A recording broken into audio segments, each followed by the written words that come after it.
Hi there, Pastor Tom here. Remember that Robert Frost poem about fences? Well, the reason that we are seeing this video through a fence uh, is because in Philippians chapter 4, uh, Paul actually names names. He calls out Euodia and Syntyche, names that we don't normally find easy to pronounce. But he names names in front of the whole church and calls these two women out and says, you two, patch it up. Get over it. Work it out. Get back together. The whole letter to the Philippians is remarkable for its emphasis on joy and love and its lack of any substantive doctrinal issues.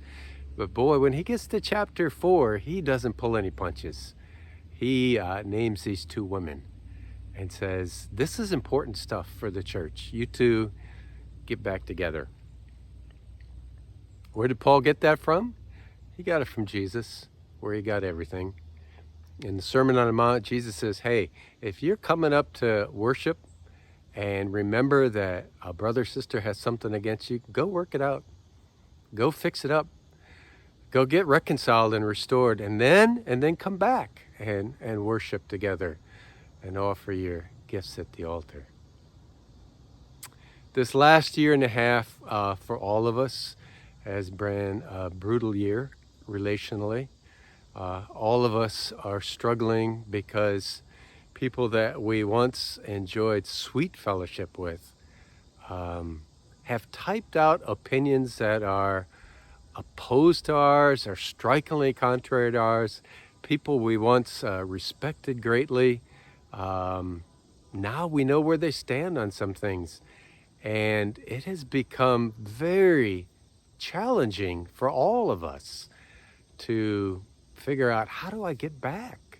How do I love these people when I know so much about them that is contrary to me?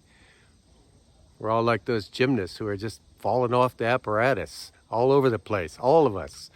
Nobody's winning any medals around here. So like Syntyche and Euodia, we just separate. They just walk away. We just, our wounded hearts just retreat.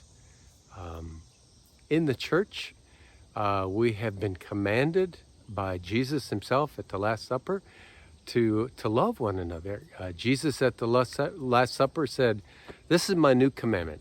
Okay, here it is, guys. Just love one another. As I have loved you, love one another. And then throughout the rest of the New Testament, all the authors pick up on that and say, accept one another, just as Christ has accepted you. Bear with one another, because Christ has to put up and bear with you. Forgive one another. If we don't forgive one another, then Christ himself is not going to forgive us. This is the challenge for us right now in the church.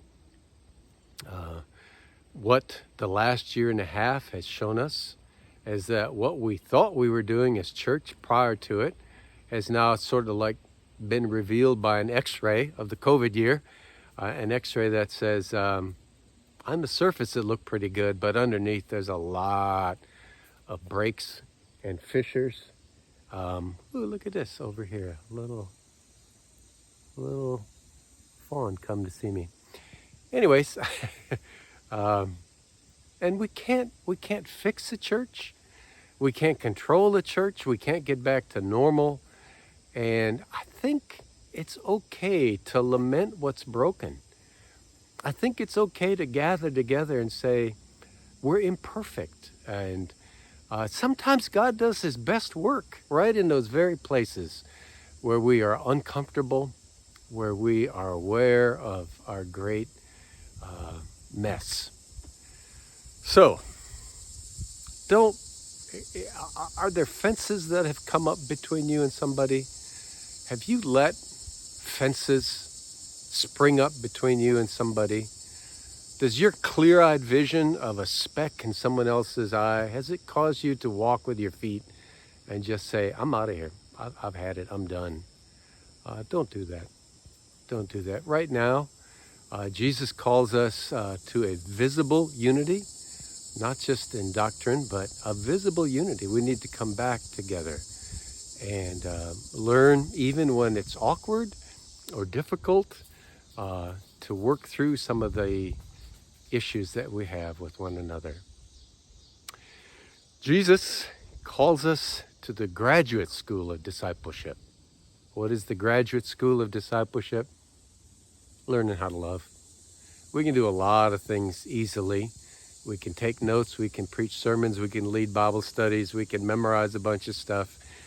But the real metric of the Christian life is learning how to love, especially learning how to love people that we don't like. Sometimes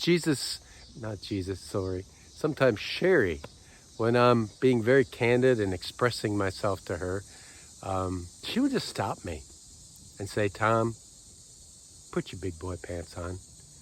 And even though that's not a deeply theological commentary, it frequently shuts my mouth. So I think this is the time for all of us to put our big boy pants on.